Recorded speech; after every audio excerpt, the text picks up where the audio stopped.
Hello, ladies and gentlemen, and welcome to another episode of the Daily Friend Show. I'm your host, Nicholas Lorimer, and today I'm joined by Mr. Herman Pretorius. Herman, how are you doing? I'm well, thank you very much, Nick. I'm trying to be on my best behavior because Michael always makes me just look bad through his sheer niceness, manners, and intelligence. So by comparison, I'm just going to, hunker down and try my best. I was kind of hoping that we'd have a sort of a good cop, bad cop thing going here, Herman. I'll be bad cop. I'll be bad cop. There we go.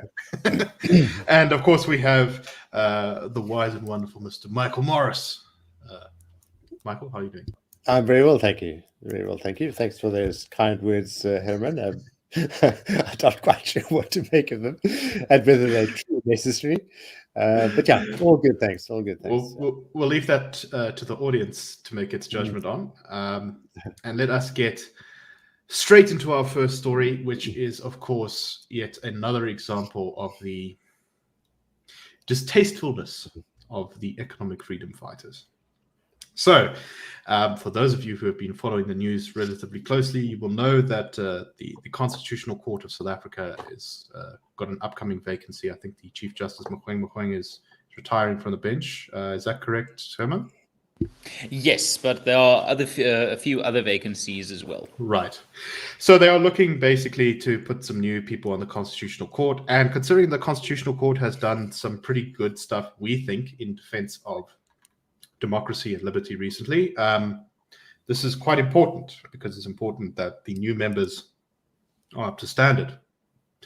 And there has been there was an interview process held by the Judicial Services Committee, which was challenged by a group called the Council for the Advancement of the SA Constitution, CASAC, and they took the interview process for the Constitutional Court to court, and they got a judgment ruled against it that said that it was essentially irrational and invalid. And so the interviews had to be held again. And we've just had those interviews, which were yesterday, and they appear to return exactly the same list of people. Herman, can you take us through a little bit what was said yesterday and why I singled out the EFF in particular? Yeah, so I think the JSC is, I think, one of the travesties of our constitutional order. I think, broadly speaking, our institutions are broadly okay in terms of their composition and their construction and their functioning. That's a different story. I mean, one can point fingers to the public protector and the IEC not really fulfilling their constitutional function. But I think a real blot and embarrassment for the whole constitutional order should be the Judicial Services Commission, the JSC. It is just an embarrassment in terms of how it is politicized, how it becomes about almost everything except the competence of the people it needs to select for occupation of the judicial bench in South Africa, high courts, appellate court, and constitutional court.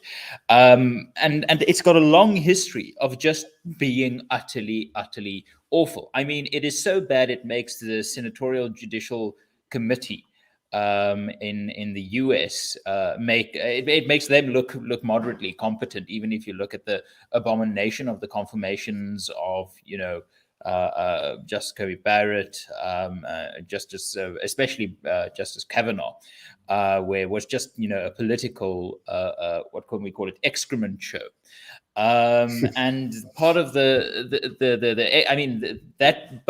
compared to that, the JSC is even still worse. It is shamelessly political. I mean, it is telling that CASAC achieved this victory against the Judicial Services Commission because the process that the JSC should, police and safeguard and monitor and execute in a fair, open, transparent, constitutional manner, it just failed to do so. And it's been failing to do that for at least a decade. But the real current floating piece of excrement is Dali Mpofu. and he is identifiably just an unpleasant person, because you have judges reaching the pinnacle of their career, oftentimes highly competent people, sometimes less so, but in general, people who appear in front of the JSC, if you have achieved that level of seniority in the judicial or in the legal fraternity, you are quite respected and quite able. It is very, very rare that someone gets considered for a judicial post by the JSC and without anything to recommend them. But the problem is, who was it that recently is it Dalim Porfu essentially said to one of a white male candidate for the Concord, again, Judge Unterhalter, who had a less than stellar previous session, but he said, Dalim Porfu, the official spokesperson of the JSE, came out and said, the elephant in the room, read here, the real problem with your consideration for the Constitutional Court is that you are a white man. And I think that is utterly disgusting and distasteful. And it just shows how the EFF is willing to, I think, go deeper than the gutter in terms of how low they are able to take the discourse in an already disreputable entity that is the JSC. But the problem is also that I don't think Mr. Malema is terribly adept or suited to the role that he occupies in the Judicial Service Commission, because, amongst other things, he questioned the one candidate. The candidate said A, and then Malema said, "Oh, so not A," and then the candidate could just say, "That's not what I said at all."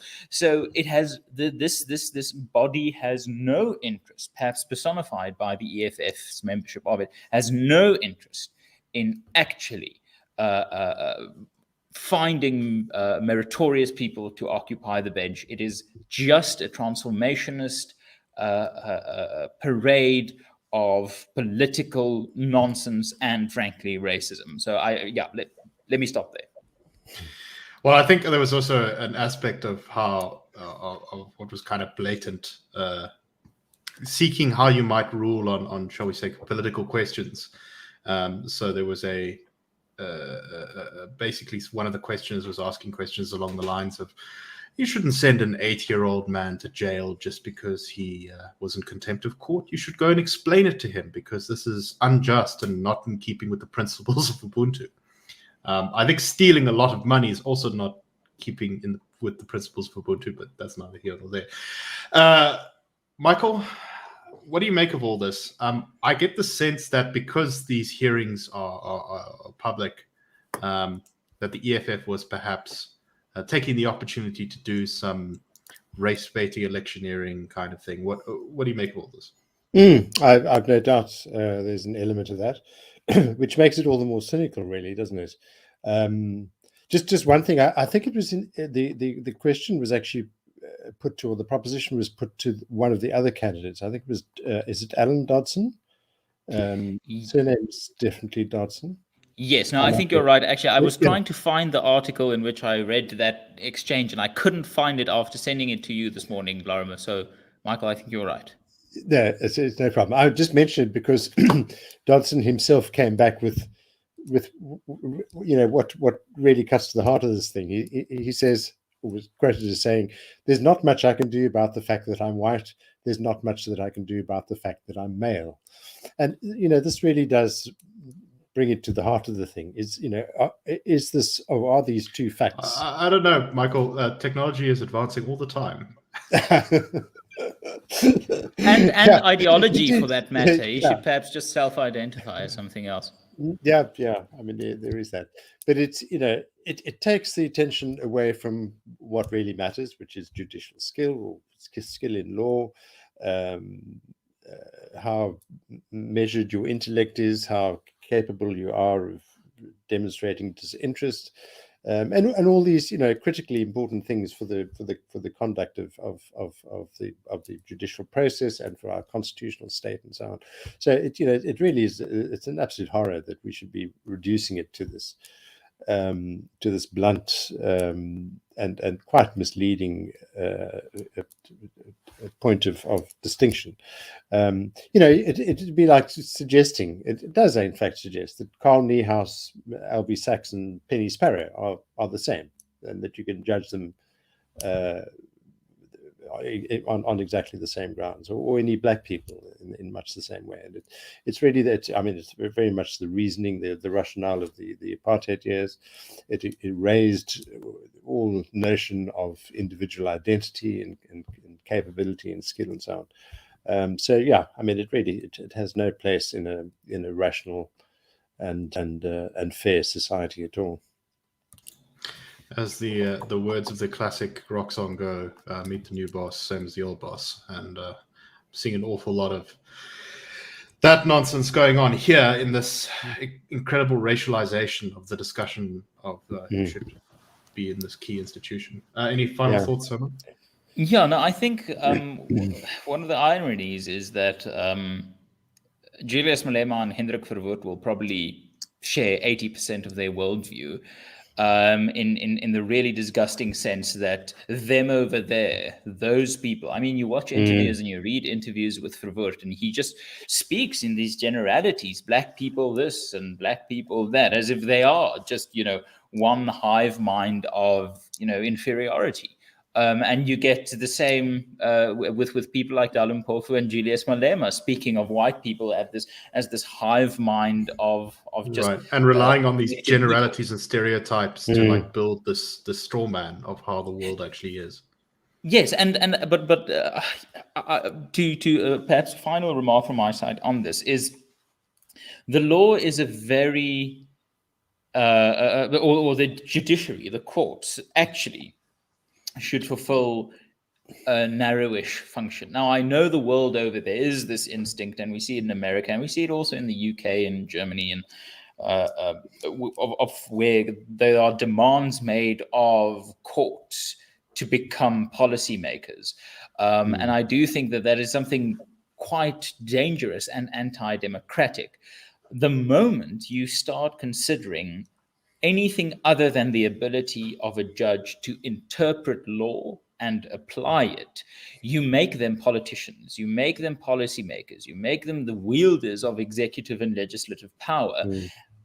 And there are no accountability mechanisms democratically to keep them in check. So if we are going to indulge this continuing process of making the Constitutional Court or the judiciary generally just another source of policy being made or laws being made, you are politicizing a branch of the state that should not be politicized because the political oversight mechanisms aren't applicable to it. So either we must go the full dangerous hog and have elected courts, or we must actually just acknowledge that the job of a justice is not to be political. The job of a judge is not to be political. It is to consider the policies and the laws brought before him or her, assess them for their internal coherence, their effect on the human rights of South Africans, and their adherence to the rule of law and the Constitution. Beyond that, few other things should matter.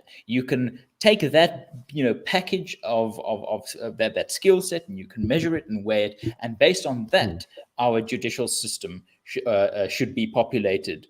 But you can't bring in politics, because otherwise you are just inserting another source of division, another source of undemocratic centralized policy making and decision making. And that is incredibly dangerous. We might be in favor of it when decisions go our way, but the point of a liberal constitutional democratic order is you design it to be as neutral as possible, so that when you have power, you cannot abuse it, and when your opponents have power, they cannot abuse you. Indeed. Well said. All right, let us move on to our next story for today. And I think we'll start with Michael on this one because of how he sort of noticed this. So, Michael, you were trying to post something on Facebook yesterday, and well, something happened. Can you tell us a little bit about what happened? Yeah, indeed. Yeah, it kind of speaks, I suppose, in a way to the perhaps my naive trust in technology that I don't understand, but which I can see is absolutely marvelous. But I was trying to post an IRR item that had just been published in the newspapers on Facebook, succeeded on Twitter, and then went on to Facebook, and I kept running into trouble, and I kept checking my online access. So that seemed to be fine. But I persisted for about 15 minutes, eventually tearing my hair out. I stormed inside, berated the children for quite clearly hogging the router or hogging the whatever it is that I simply don't understand, but knowing that, you know, there's a problem and it's not me and somebody else is to blame. And it was only much later when my daughter rather sheepishly said that she was having the same trouble, but it was also appearing to affect her Instagram. And we then looked into it and I discovered that this, in fact, was this extraordinary global phenomenon, this kind of collapse of all these platforms. And, you know, we were chatting earlier about how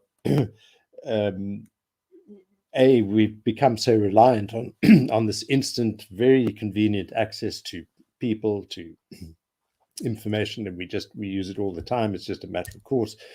You just go straight onto one of these platforms and you can get your material out, or you can read things. And when it's not there, it's just inconceivable that that you are not somehow to blame, that it's not your system or your deficiency which is causing the problem. It's inconceivable that in fact this entire vast technological marvel has actually broken down. So yeah, it is No, quite extraordinary. And that's exactly it. So it looks like basically everything that Facebook runs in its systems went down yesterday. I think it was for maybe 5 or 6 hours, maybe a little bit longer. I saw that. Starting at around 6 our time, and I think ending around 1:30, possibly in the morning. Facebook, WhatsApp, and Instagram, which are some of the largest social media and app things in the world, all collapsed simultaneously. Now, Facebook says that this was due to, and I did do IT in high school, but I was not that great at networking. This was due to configuration changes on the backbone routers that coordinate network traffic between Facebook's data centers that caused issues that interrupted this communication. This disruption to network traffic had a cascading effect on the way our data centers communicate, bringing our services to a halt. That was Facebook's official explanation for what had caused the mass outage. But I very much take your point, Michael. It's that, global outages of a system like this really are not that common. And it was a little bit disconcerting to suddenly not be able to send WhatsApps to talk to people. And I wonder how many people in the moment were affected by that in quite severe ways. Now, definitely we are reliant on all of these services. I think particularly in the work we do, which is communicating with the public, we probably felt it most harshly. But at least in my personal life, I found that the great bounty of the internet provides, and there are actually a number of other platforms that one can use to communicate instantly, which helped alleviate the problem. Herman, what do you make of this and our reliance on Facebook and this outage? I actually I think it's an illustration of what happens when you get too dependent on one centralized form of empowerment or power, without making it too overtly political. I do think it is a very good illustration as to why the free market is a better alternative than a command economy or a monopoly. Is when things go wrong. In a free market system, the damage might be contained. But when you've got this massive dominance, this centralized command control over the system, and then something goes wrong, it goes massively wrong for everyone. So I think it's perhaps a lesson on two levels. Firstly, we must perhaps some people have become lazy. Is we no longer really shop around for alternatives. That's a really good point, and I'd recommend anyone who was freaked out by this to go and download something like Discord, which was originally created for use by people who play video games, but since the pandemic started, has kind of expanded into being a competitor almost for a lot of these instant messaging platforms. And I genuinely think, Google, Facebook, especially on Google, use DuckDuckGo to get around the algorithmic biases that really is heavily influencing Google search results and your exposure to information. So perhaps and there's look a bit at of a browsers other than Chrome as well. If you're worried about Google. No, I think perhaps this is a bit of a wake-up call, like COVID has been a bit of a wake-up call politically. This is perhaps a wake-up call technologically, is if you're going to have all your eggs in one basket and that basket suddenly, gets a bit fuddled, your eggs will be fuddled. And don't read too deeply into that visual metaphor. But the point is that there is a demand for us to be more critical on the power structures, critical of the power structures that we so heavily rely on. And I was one of these victims. I was just like, WhatsApp isn't working. I mean, what is there even a God? So it was quite a dramatic moment. And it really, what I got from it is just if you want to live in a free society and you are a supporter of the free market, shop around. I mean, there is something to be said for allowing competitors to the most convenient products to vie for your patronage. But it was also interesting on the Facebook topic of a whistleblower coming forth from Facebook, a former Facebook employee. This woman has worked with Google and Pinterest and copied about 10,000 documents from within Facebook, where she blew the whistle on their internal metrics, knowing that Instagram is bad for teenage girls' reputation, suicidality, depression, those things. And I've got a lot of sympathy for that sort of concern, and I'm glad someone blew the whistle on that. But if you watch the 60 Minutes interview with this lady, and I would recommend it to everyone to go do that, you get the feeling that there is this very odd demand morally coming from her side that Facebook wasn't doing enough to stop misinformation. And that always, it veers into a dangerous territory of, right, who's supposed to police the information we get. But I just think it all comes down to what I said at the beginning, is we've given immense powers to incredibly fallible structures.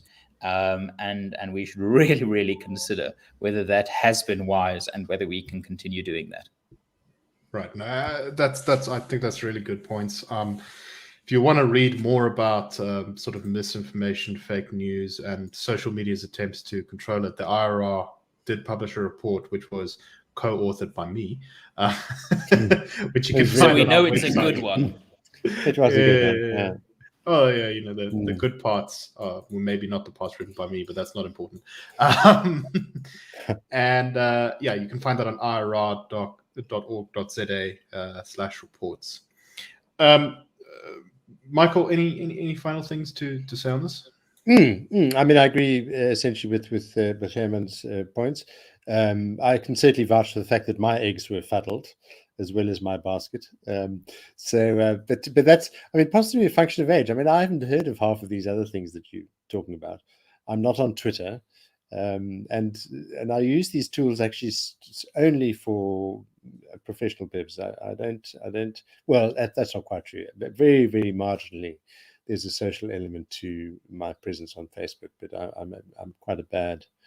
But I think for a lot of people, I mean, my son, 14-year-old son, was devastated last evening at the prospect that Instagram might be out for the next 20 minutes. This was a crisis in his life, which I just don't understand. Yeah, I think the final point I want to make on this before we move on is just that while some of these companies seem to have almost become monopolies, they they aren't actually monopolies, and you can escape the bubbles at least to a certain degree. And those who are concerned about this really should. Anyway, I would like to then move on to our final topic for today, which is talking about Japan. Now, Japan is a country that is still very important in the world economy. I think they have, the third largest economy in the world. And we also, Japan is a key player in global politics, partly because it's so close to China, and it's one of the major counterbalance points in that region to China. They've recently elected a new prime minister. His name is Kishida, or at least his surname is Kishida, Fumio Kishida. I'm always bad with pronunciations, but that's a particularly bad one. And he has assumed the position. He was being described by the Western media as the establishment candidate, which is not terribly surprising, because this is one of the things I wanted to talk about. Japan seems to be a country which it's not that well understood by people from outside Japan, and yet it has this incredible stability and weird political culture. So Kishida's predecessor, who's from the same political party, stepped down after only a year at the helm. He had followed Shinzo Abe, who I think was prime minister for quite a long time and became world famous. And he stepped down simply because he just wasn't that popular anymore.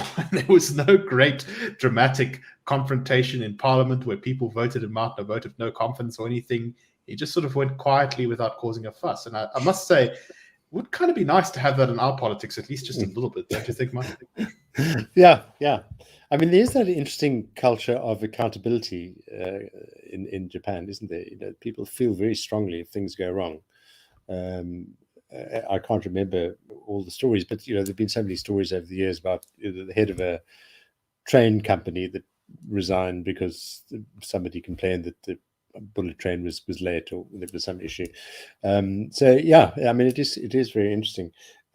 Also, the fact that it does seem so impenetrable, and I half wonder whether maybe Japan doesn't have anything to offer the West in terms of the West's, almost tragic obsessions with identity and its tortuous history. Maybe the kind of Western fixations with the past and the bad things that have happened and its role in it and so on. So I wonder. I mean, I wonder if that's an element of it. But there are so many others, as you say. The media is not as accessible, perhaps, and yet it's a powerhouse. Third biggest economy in the world, and obviously a key player in that region, which is now becoming a source of tension. Right. See how that plays out. Yeah.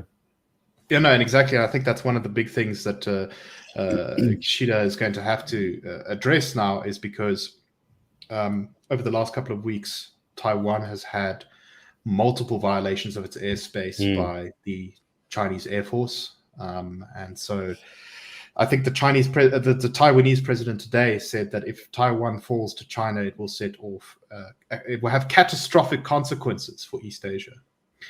Herman, your thoughts on Japan, tension, all these things? I think Japan really has something to teach the West, in one sense, that it confronts the reality of the very real danger of a non-liberal democratic order literally on its doorstep with the Chinese behemoth. So it lives with the reality of the antonym of liberal democracy. And I think that's sort of this thing that when you're far away from the lion, the roar doesn't scare you. But when you're close by, it rattles every bone in your body. And I think that might be why Japan's center-right establishment, with broadly conservative, broadly free market ideas, broadly liberal ideas, actually, with freedom of speech, at least to an extent, has dominated politics for such a while, because it sees the opposite of that very much as a reality. They don't have America's insouciance of accepting that something is far off and far away, that it is not they're not lulled into, I think, the weakness of the decadent liberal West over the last 30 years that might have weakened places like America fundamentally and threatens to weaken places like United Kingdom in a similar way. So in that regard, I do think confronting the realities of socialist command sort of illiberal states has forced a sort of a moderate center-right liberalism to be quite muscular in Japan. Don't know where it's going to go, but I do think there's something to be seen there. Leave my vocabulary out of this. Anyway, that is all the time we have for today. So thank you very much for watching the show. We hope you enjoyed it. We will, of course, be back tomorrow with another episode of The Daily Friend. Please like, comment, subscribe. Please leave us reviews if you're listening to us on audio only. And most importantly, please support the Institute of Race Relations, which you can do by going to rr.org.za and clicking the Join Us button. Become a friend of the Institute. Thank you very much, and we'll see you tomorrow. Have a great day, everyone.